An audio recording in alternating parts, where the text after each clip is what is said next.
Good morning, class! Good morning, ma'am! So, before we're going to start our discussion, let me ask Ms. Quizon to lead the prayer. For this Catholic, please make the sign of the cross. In the name of the Father, And of the Son, and of the Holy Spirit. Amen. Lord, thank you for this another day that you gave to us as we do be at our lesson for today. We ask your Holy Spirit to guide us and the discussion will end. This is God is in Jesus' name we pray. Amen. Okay, thank you, Ms. Quizon. So, please sit down. Thank you, ma'am. Okay, so how are you today? We're fine, ma'am. Okay, so are we all present? Yes, ma'am. Okay, let me ask the secretary to check the attendance. So, before we're going to start our discussion, let me present to you my classroom rules.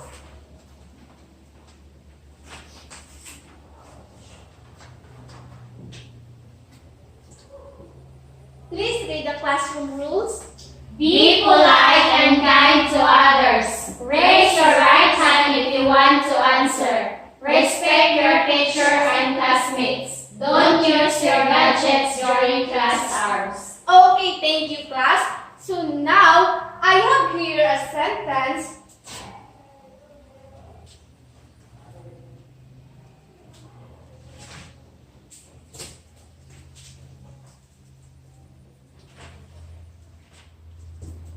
Okay, can you please read the sentence?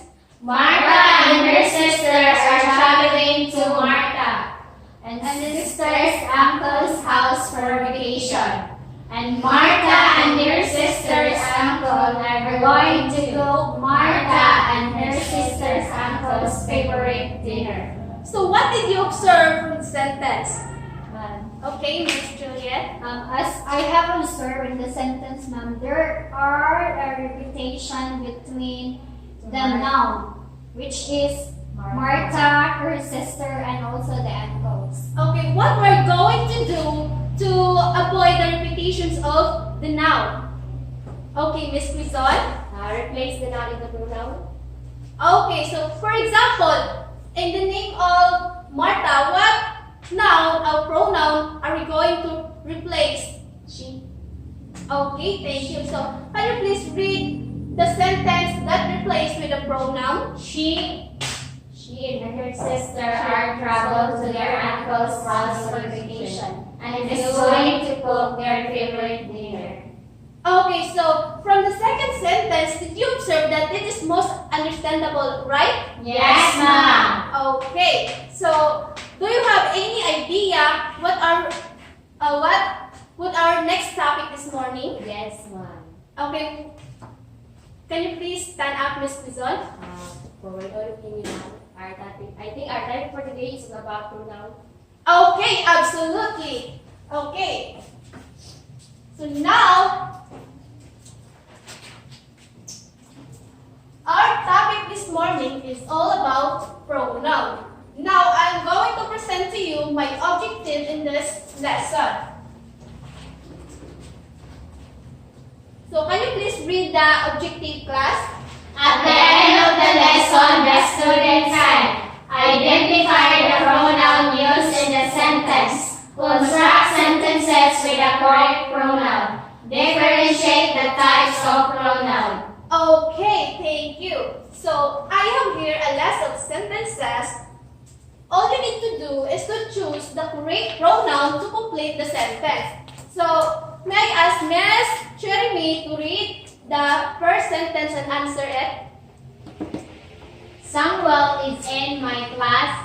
Him is my friend. So, what is your answer? He, ma'am. Okay, very good. So, in this sentence, Samuel is in my class. He is my friend. So, the second sentence, can you please read, Miss Quizon? You and I have been friends for a very long time. Black, we will probably be friends forever. So, what is your answer in this sentence? We will be probably be Yes, correct. The answer of this sentence is we. So now, may I ask Miss Desiree to answer the number 3? Alex and Jennifer likes to bake cookies. They, them are going to bake some this afternoon. So what is your answer? They. Yes. The answer of this is they. Alice and Jennifer likes to bake cookies. So they are going to bake some of this afternoon. So in the fourth sentence, we're planning to go to the movies on Saturday night. Who would like to come with us? So what?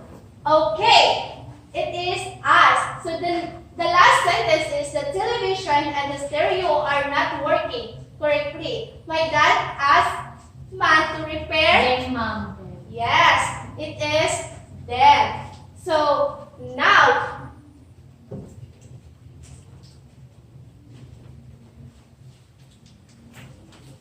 I have here a question. So, in your own words, what is pronoun? Anyone? Okay, for my own opinion, ma'am, pronoun is the replacement of a noun. Yes, correct. Very good, Miss Pizot. So, pronoun is a word that is used instead of a noun or a noun phrase.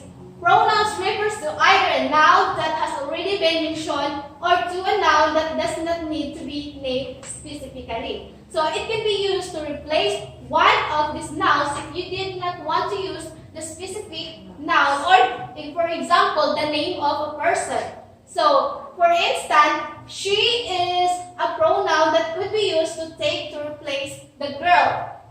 And also the pronoun her can also replace the word of a girl, right? And it to take the place of a chair or anything.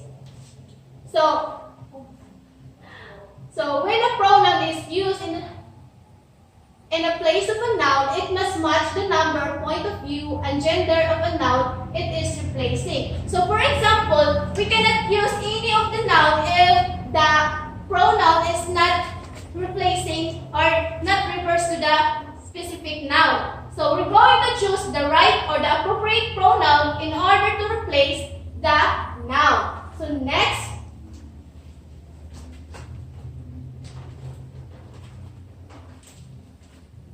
Okay, so what is the use of pronoun in constructing sentences? Anyone? Anyone want to answer?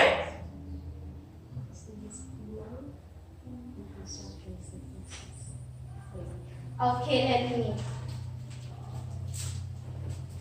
So, pronoun can be very useful when standing in for other nouns of noun phrases.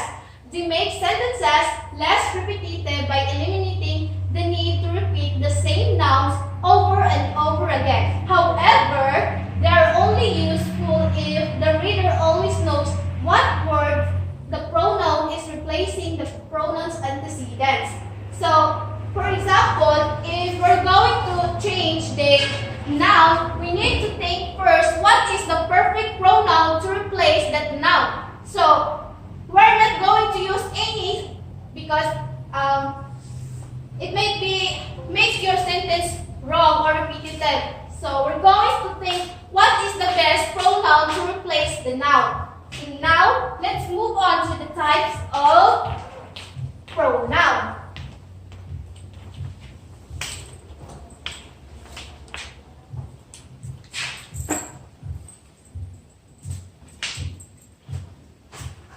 So, in your own words, what is personal pronoun? From the word itself, personal. Anyone? From the word itself, personal.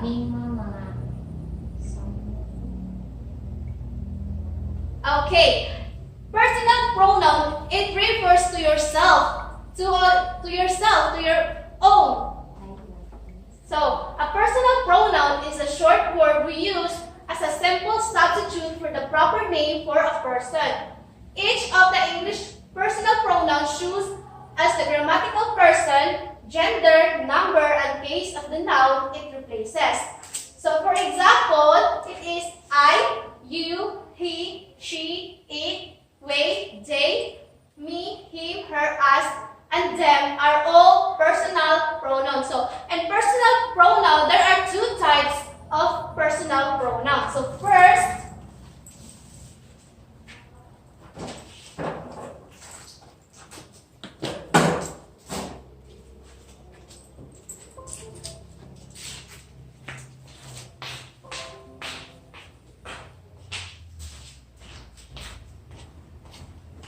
is the subject pronoun. So, do you have any idea what is subject pronouns? Subject pronouns. In your own words. She is my sister. For my own word, subject, it is the main point of the sentence. Personal. Okay, very nice idea. So, the subject pronouns are those pronouns that perform the action in the sentences. So, to sum up, it is the person who acts the sentence or do the action. So, they are I, you, he, she, we, they, and who. Any noun performing the main actions in the sentence like this pronouns is a subject that categorizes as subjective case or a nominative cases. So, for example, I like to watch TV, but he does not. So, what is the personal pronoun here in the sentence? I. Okay, very good. So, the subject pronoun is I. So, how about the second sentence? You. Okay, you. And the last sentence? She. Okay, very good. So, now, we're going to proceed to the next types of personal pronoun.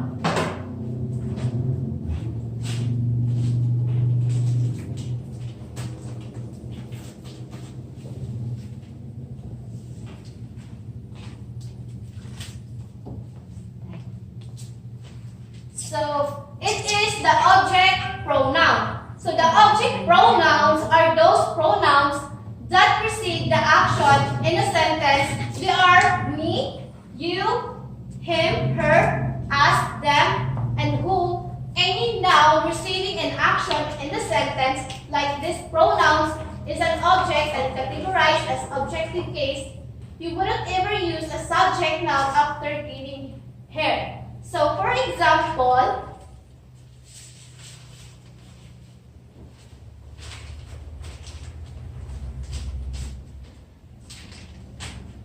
can you please read the first sentence? Sophia likes me, but not him. So, what do you think is the object pronouns in the sentence? He. Okay, it is him. So, how about the second sentence? John. Can you read? John will call you son. When or son? You. You. It is you. So, the third one Her. sentence. Okay. Him. How about the last? Him. Yes. Very good. So, what do you think is the difference between the two?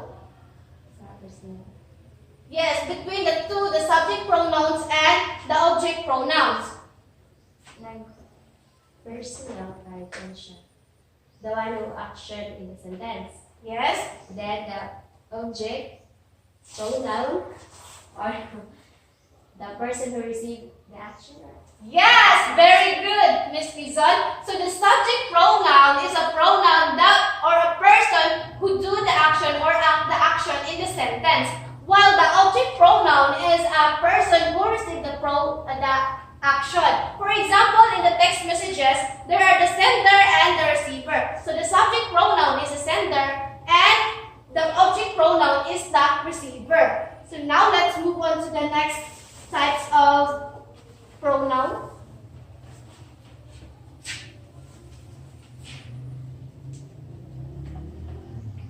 So may I ask Miss Cherry to read? Demonstrative pronouns. It is a pronouns that point to specific objects. They always consist of this, that, those, and none. Example, these are the shoes that I am going to wear. He likes to bring flowers. So, what can you see in the sentence? This ma'am na kwan siya na The demonstrative pronouns. What can you say about the demonstrative pronouns?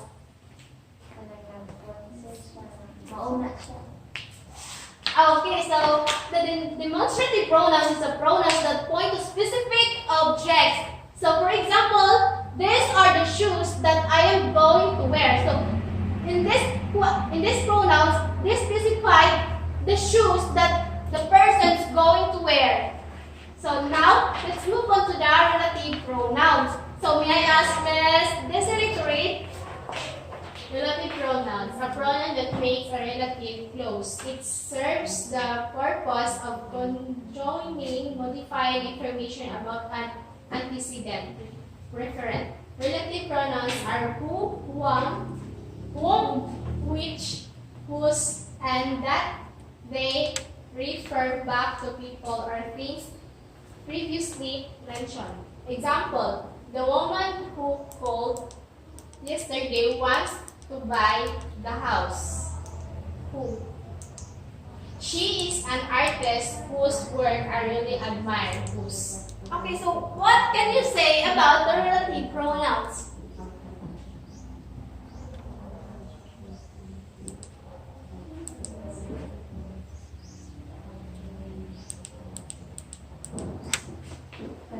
Bunch of information kung nag-refer siya sa katao or ano sa pronoun. So, if you want to answer, please raise your right hand. Okay, so the relative pronouns, a pronoun that makes a relative clause, it serves the purpose of conjoining modifying information about an antecedent reference. So, for example, the woman who called yesterday wants to buy the house. So, it refers to the only one person, the woman who called and the woman who wants to buy the house.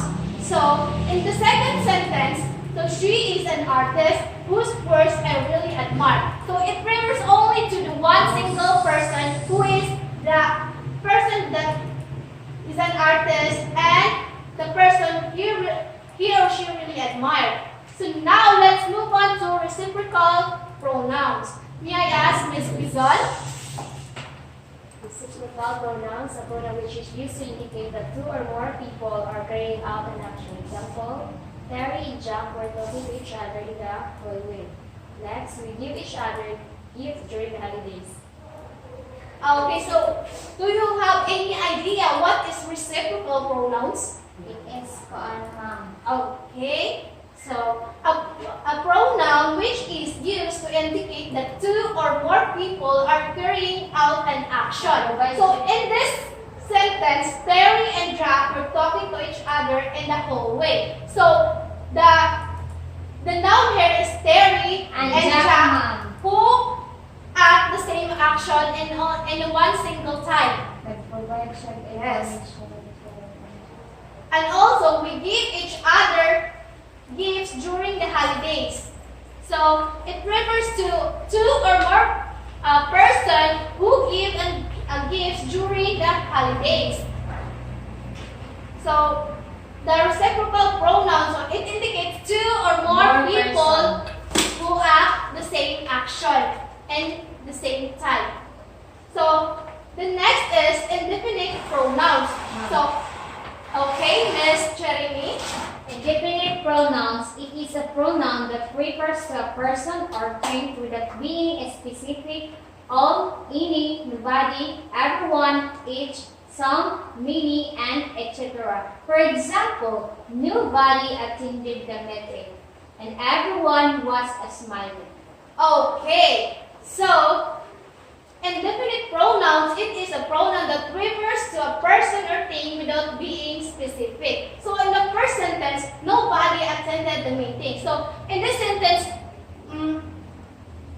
wala siya nag-specify kung kinsa tong person or nobody attended the class. So everyone was smiling. So the sentence doesn't specify who is this person who was smiling. Okay. Now let's move on to interrogative pronouns. So may I ask Miss? Okay, again, Jeremy. Interrogative pronouns are used in the sentence to take the place of the unknown information the sentence asks about. It is the pronouns that ask questions who, whom, what, which, and whose. For example, who is there at the door? Say an example, which is your book?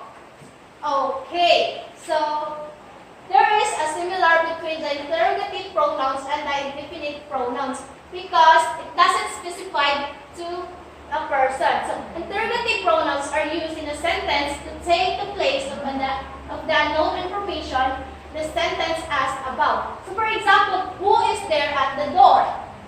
So the sentence is asking a question, who is the person at the door? So which is your book? Okay, so now let's move on to reflexive pronouns. May I ask Miss Juliet to read? Reflexive pronouns. Reflexive pronouns are pronouns where the subject and the object are the same persons, when the action of the verbs refers back to the door. Reflexive pronouns are words like myself, yourself, himself, herself, itself, and etc. For example, I cut myself when I was making dinner last night. Second, we need to believe in ourselves more. So in this sentence, what words is our reflexive pronouns? I, myself. Okay, the I and myself. So how about the second sentence? We, mom, and ourselves. Okay, very good. So now, how about the intensive pronouns? May I ask Miss Destiny to read? The intensive pronouns. The intensive pronouns is a pronoun that intensifies that subject. These pronouns also ends in self or selves, such as yourselves or ourselves. Example, the mayor himself presented the prize. So the intensive pronoun there is himself. Rejected sense of injury and the injury itself disappears. Okay, thank you. So intensive pronouns, it is a pronouns that intensifies the subject. These pronouns also end in self or selves. So for example, the mayor himself presented the prize. So the sentence, the intensive pronouns here refers back. Yes, it is himself. It refers back to the mayor, the noun here in the sentence. So, reject your sense of injury and the injury itself will disappear. So now, do you have any questions or clarifications? Okay. I see that you get all the discussions. So now let's move on to the activity. Can you please read the direction? Direction. Add a correct pronoun to each of the following sentences. Okay, so I'll give you 10 minutes to do this activity.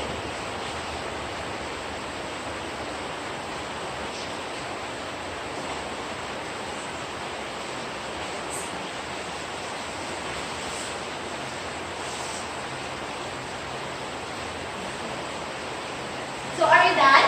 Yes, ma'am. Okay, so now let's move on to the. So can you read? Direction. Rewrite the sentences using a correct pronoun in place of the underlined nouns. So did you understand? Yes, ma'am. Okay, I'll give you 10 minutes to do this activity.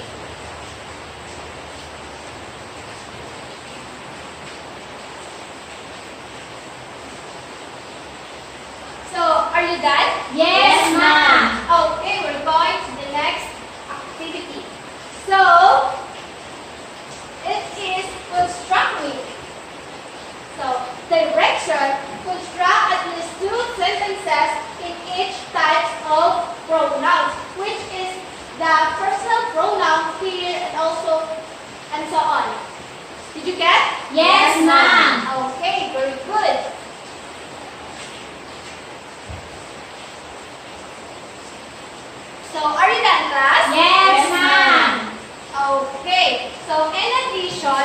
I'm going to give you an assignment. Okay, can you read the directions? Direction. Using a graphic organizer of your choice, differentiate the types of pronouns and give one example. Did you get me? Yes, ma'am. Okay. So, I think that would be all in this morning. So, I hope you learned something from our discussion. So, goodbye class. Goodbye, ma'am.